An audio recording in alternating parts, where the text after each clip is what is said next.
अगर सूरज अचानक गायब हो जाए तो क्या होगा? जरा सोचिए। आप सुबह उठते हैं, खिड़की खोलते हैं और बाहर सिर्फ अंधेरा है। पूरा आसमान काला, कोई सूरज नहीं। पहले लगेगा शायद बादल हैं, शायद कोई ग्रहण है। लेकिन घंटे बीतते जाएंगे और सूरज वापस नहीं आएगा, क्योंकि वो अब है ही नहीं।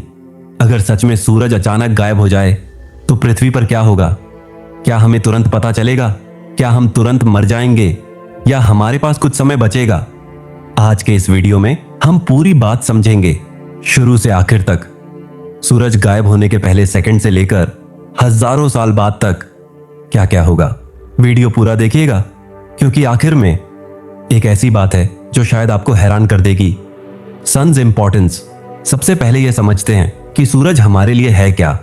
सूरज सिर्फ एक चमकती हुई गेंद नहीं है, यह हमारे पूरे सौरमंडल का केंद्र है। इसका वजन इतना ज्यादा है कि पूरे सौरमंडल का लगभग 99.86% हिस्सा अकेले सूरज में है। बाकी सारे ग्रह, चांद, क्षुद्र ग्रह सब मिलाकर सिर्फ 0.14% बचता है। सूरज की यह विशाल शक्ति ही है जो अपने गुरुत्वाकर्षण से पृथ्वी को बांधे रखती है। और सिर्फ पृथ्वी को नहीं, बाकी सारे ग्रहों को भी। हर एक ग्रह अपनी अपनी कक्षा में इसी खिंचाव की वजह से घूमता है। अगर सूरज न हो तो कोई भी ग्रह अपनी जगह पर नहीं टिक सकता। इसके अलावा सूरज हमें रोशनी देता है, गर्मी देता है और पौधों को ऊर्जा देता है, जिससे वो प्रकाश संश्लेषण करते हैं, यानी फोटोसिंथेसिस। इसी से पूरी खाद्य श्रृंखला चलती है। तो अगर ये अचानक गायब हो जाए तो असर सिर्फ अंधेरे तक सीमित नहीं रहेगा, ये हमारे अस्तित्व की हर एक कड़ी को हिला देगा। अब सवाल यह है, क्या अचानक गायब होना वैज्ञानिक रूप से मुमकिन है? सच कहें तो नहीं। भौतिकी के नियमों के हिसाब से कोई भी चीज अचानक शून्य नहीं हो सकती। लेकिन यह एक लोकप्रिय विचार प्रयोग है जिसे वैज्ञानिक भी इस्तेमाल करते हैं, ताकि यह समझाया जा सके कि सूरज की भूमिका असल में कितनी बड़ी है। तो चलिए इसी काल्पनिक स्थिति को वैज्ञानिक नजरिए से समझते हैं। Section 1, the first 8 minutes, light delay. अब सबसे दिलचस्प हिस्सा, अगर सूरज ठीक इसी पल गायब हो जाए तो हमें इसका पता तुरंत नहीं चलेगा। इसकी वजह है रोशनी की गति। सूरज से पृथ्वी की दूरी है लगभग 15 करोड़ किलोमीटर। रोशनी की रफ्तार है लगभग 3 लाख किलोमीटर प्रति सेकंड। इस हिसाब से सूरज की रोशनी को पृथ्वी तक पहुंचने में लगभग 8 मिनट 20 सेकंड लगते हैं। यानी आप अभी आसमान में जो सूरज देख रहे हैं वो असल में 8 मिनट 20 सेकंड पुरानी तस्वीर है। तो अगर सूरज इसी वक्त गायब हो जाए तो अगले 8 मिनट 20 सेकंड तक आपको आसमान में सब कुछ सामान्य दिखेगा, कोई फर्क नहीं दिखेगा। फिर अचानक बिना किसी चेतावनी के सूरज की रोशनी गायब हो जाएगी। दिन की रोशनी में अचानक से पूरा अंधेरा छा जाएगा।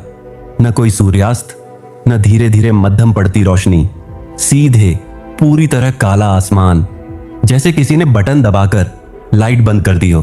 अब सोचिए, अगर यह घटना दिन के समय होती है तो दुनिया के आधे हिस्से में लोग अचानक अंधेरे में डूब जाएंगे।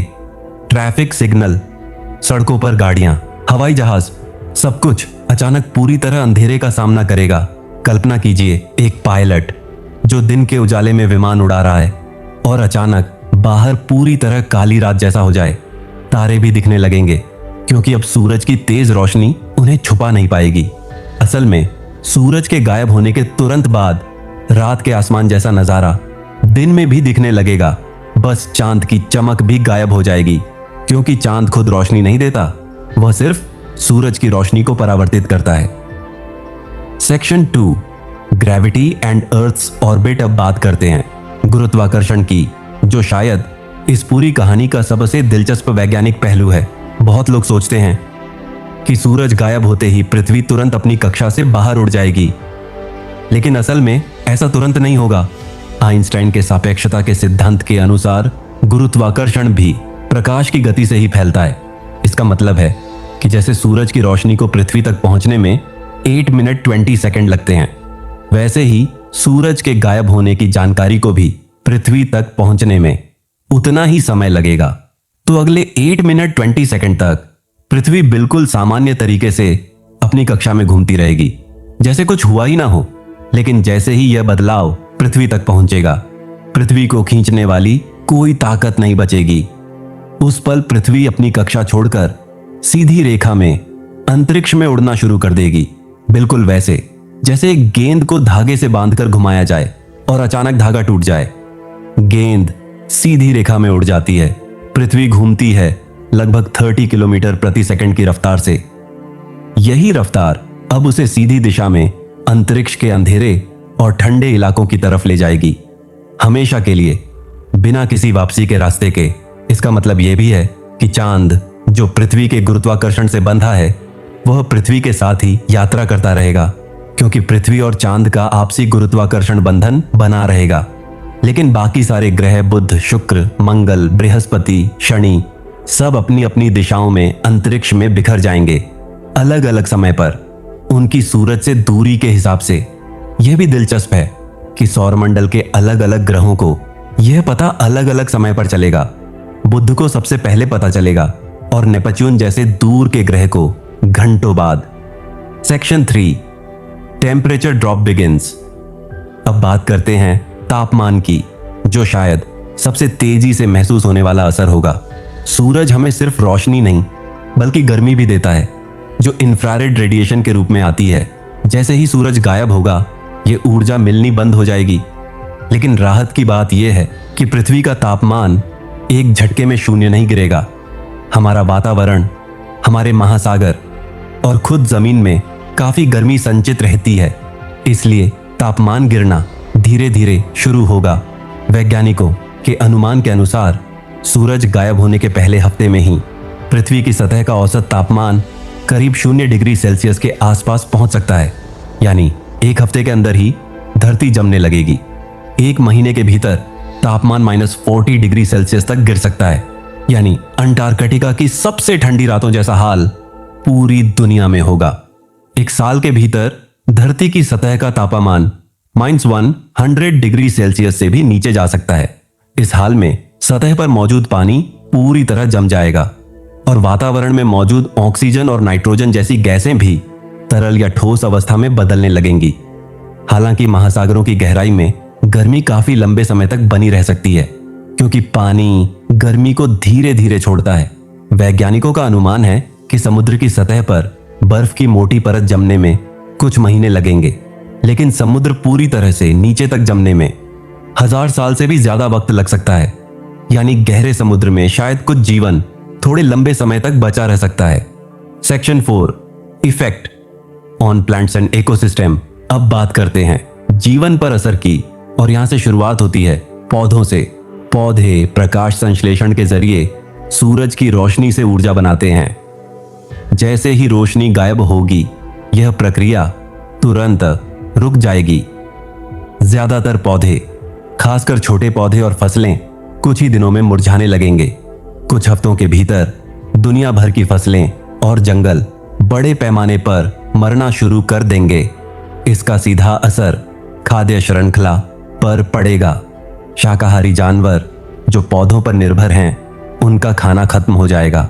इसके बाद मांसाहारी जानवर जो शाकाहारी जानवरों पर निर्भर हैं, वे भी भूखे मरने लगेंगे। कुछ ही महीनों में जमीन पर मौजूद पूरी खाद्य श्रृंखला ढहने लगेगी। समुद्र में स्थिति थोड़ी अलग होगी।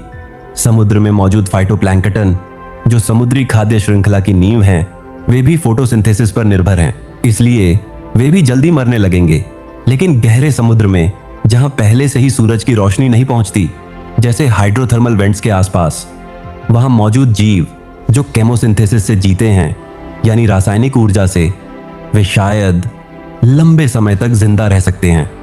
यह इकोसिस्टम असल जिंदगी में समुद्र की गहराइयों में मौजूद है, और शायद यही जीवन का आखिरी किला बचेगा। Section 5, effect on humans and survival. अब आती है सबसे जरूरी बात, इंसानों का क्या होगा। शुरुआती कुछ दिन शायद हम झेल जाएं। बिजली से गर्मी, हीटर, स्टोर किया हुआ खाना, इनकी मदद से कुछ समय गुजारा जा सकता है। लेकिन जैसे जैसे तापमान गिरता जाएगा और खाने के स्रोत खत्म होते जाएंगे, हालात बेहद मुश्किल होते जाएंगे। सबसे बड़ी चुनौती होगी गर्मी बनाए रखना। जो लोग भूमध्य रेखा के पास रहते हैं, वहां सूरज की गर्मी ज्यादा जमा होती है, तो शायद वहां तापमान थोड़ा धीमी गति से गिरे, इंसान भूमिगत शहरों में या भूतापीय ऊर्जा के करीब शरण ले सकते हैं, यानी जियोथर्मल एनर्जी, क्योंकि पृथ्वी के भीतर की गर्मी सूरज पर निर्भर नहीं करती। खाने के लिए इंसानों को कृत्रिम रोशनी में पौधे उगाने पड़ेंगे, यानी इंडोर फार्मिंग। एलईडी या न्यूक्लियर एनर्जी से चलने वाली रोशनी के सहारे परमाणु ऊर्जा और भूतापीय ऊर्जा ही शायद इंसानों के बचे रहने की सबसे बड़ी उम्मीद होंगी, क्योंकि यह सूरज पर निर्भर नहीं है। लेकिन ईमानदारी से कहा जाए तो वैज्ञानिकों का अनुमान है कि बिना किसी बड़ी तैयारी और तकनीकी सहारे के इंसानी सभ्यता का बड़ा हिस्सा कुछ ही महीनों से लेकर 1-2 साल के भीतर बुरी तरह प्रभावित हो सकता है। बहुत कम लोग ही, वो भी बेहद उन्नत तकनीक की मदद से, लंबे समय तक जिंदा रह पाएंगे। अंतरिक्ष यात्री जो अंतर्राष्ट्रीय अंतरिक्ष स्टेशन पर हैं, उनकी स्थिति और भी अजीब होगी। स्टेशन को सौर पैनल से बिजली मिलती है, इसलिए बिजली भी बंद हो जाएगी और उन्हें बैकअप सिस्टम पर निर्भर रहना पड़ेगा। सेक्टियन 6, other planets and solar system. अब जरा सौरमंडल के बाकी हिस्सों की बात करते हैं। जैसा हमने पहले बताया, हर ग्रह अपनी कक्षा से टूटकर अंतरिक्ष में अलग अलग दिशा में उड़ जाएगा। बुध और शुक्र जो सूरज के सबसे करीब हैं, वे अंधेरे और ठंडे अंतरिक्ष में सबसे तेजी से जाएंगे। मंगल ग्रह जो पहले से ही ठंडा है, वो भी अपनी कक्षा से हट जाएगा। बृहस्पति और शनि जैसे बड़े गैस ग्रह जिनका अपना आंतरिक ताप स्रोत होता है, वे शायद अपनी गर्मी को ज्यादा लंबे समय तक बनाए रख सकें, लेकिन वो भी आखिरकार अंतरिक्ष के ठंडे अंधेरे में खो जाएंगे। पूरा सौरमंडल जो अभी एक व्यवस्थित परिवार की तरह सूरज के चारों ओर घूमता है, वह बिखर कर अलग अलग ग्रहों के रूप में आकाशगंगा में भटकने लगेगा। इन्हें वैज्ञानिक भाषा में रोग प्लैनेट्स कहा जाता है, यानी आवारा ग्रह। ऐसे ग्रह जो किसी तारे से बंधे नहीं होते और अंतरिक्ष में अकेले भटकते रहते हैं।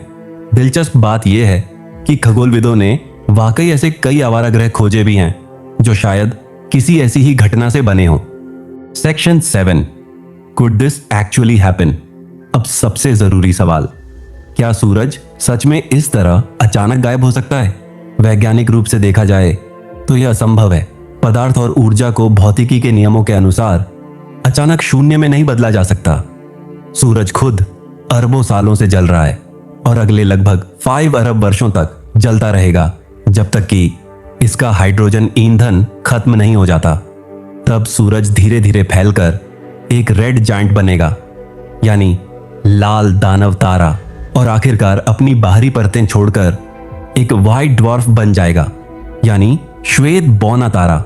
यह पूरी प्रक्रिया अरबों सालों में धीरे धीरे होगी, अचानक नहीं। तो सूरज का अचानक गायब होना सिर्फ एक विचार प्रयोग है जिसे वैज्ञानिक इस्तेमाल करते हैं यह समझाने के लिए कि गुरुत्वाकर्षण, रोशनी और ऊर्जा किस तरह पूरे सौरमंडल को बांधे रखते हैं।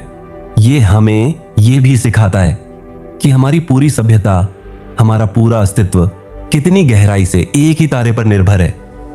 तो दोस्तों, अब आप समझ गए होंगे कि अगर सूरज सच में अचानक गायब हो जाए तो शुरुआती 8 मिनट तक हमें कुछ पता ही नहीं चलेगा। फिर अचानक अंधेरा, फिर पृथ्वी अपनी कक्षा से भटक जाएगी और धीरे धीरे पूरी धरती एक बर्फीले अंधेरे ग्रह में बदल जाएगी। यह वीडियो सिर्फ एक काल्पनिक सवाल का जवाब नहीं है, बल्कि यह हमें याद दिलाता है कि हम अपनी जिंदगी के लिए कितना कुछ सूरज पर निर्भर हैं। कुछ ऐसा जिसे हम रोज देखते हैं, लेकिन शायद ही कभी इसकी अहमियत के बारे में सोचते हैं। अगर आपको यह वीडियो पसंद आया हो तो इसे लाइक करें, चैनल को सब्सक्राइब करें और कमेंट में बताएं अगर सच में सूरज गायब हो जाए तो आप सबसे पहले क्या करेंगे। मिलते हैं अगले वीडियो में एक और दिलचस्प सवाल के साथ। तब तक के लिए नमस्कार।